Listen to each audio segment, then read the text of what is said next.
Olá, tudo bem? Eu sou o Cid Clay Neves. Bem-vindo ao meu canal.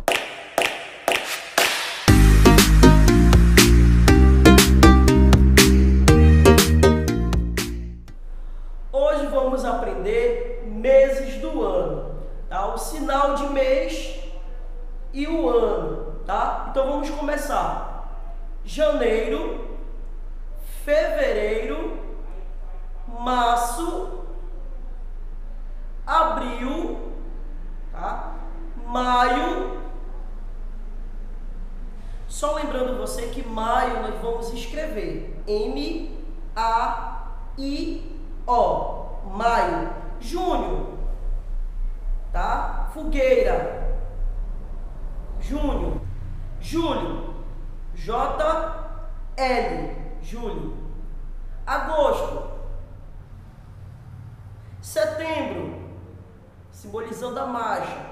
Outubro, novembro, dezembro, simbolizando o Papai Noel, tá? Então esses são os meses do ano. Então que você possa estar treinando, que você possa estar perguntando o mês do seu pai, da sua mãe, do seu irmão, e que você possa estar treinando na sua casa. Assista esse vídeo quantas vezes você quiser, tá? Agora nós vamos aprender as cores. O sinal de cores é essa, tá bom? Cores variadas, o sinal de variados, tá? Então nós vamos começar com branco. Branco você faz isso. Branco, tá? Azul, esse.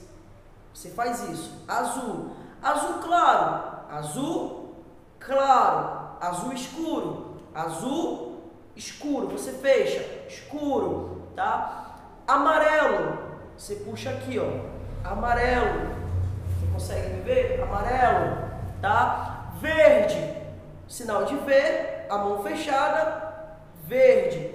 Verde claro, verde claro, verde escuro, tá? Vermelho, aqui, toca nos lados, vermelho. Laranja, esse símbolo da laranja. Marrom, a letra, o M, de cabeça para baixo, marrom, tá? Roxo, você cruza o dedo em forma de R, roxo. Preto, você faz isso, preto, preto, tá? Preto. Bege, em forma de P, você faz isso, bege. Rosa, R no rosto, rosa. Cinza, fecha a mão, a letra C, cinza. E lilás, fecha a mão e puxa aqui, letra L, de lilás. Essas são as cores que eu acabei de apresentar para vocês. Então você pode estar treinando quantas vezes você quiser, para que você possa fixar na sua cabeça tanto as cores quanto os meses do ano, tá bom? Não se esqueça de se inscrever no meu canal, deixar o seu like, o seu comentário, compartilhar esse vídeo. Isso para nós é muito importante, tá bom? Muito obrigado, que Deus lhe abençoe, abençoe a sua vida e a sua família.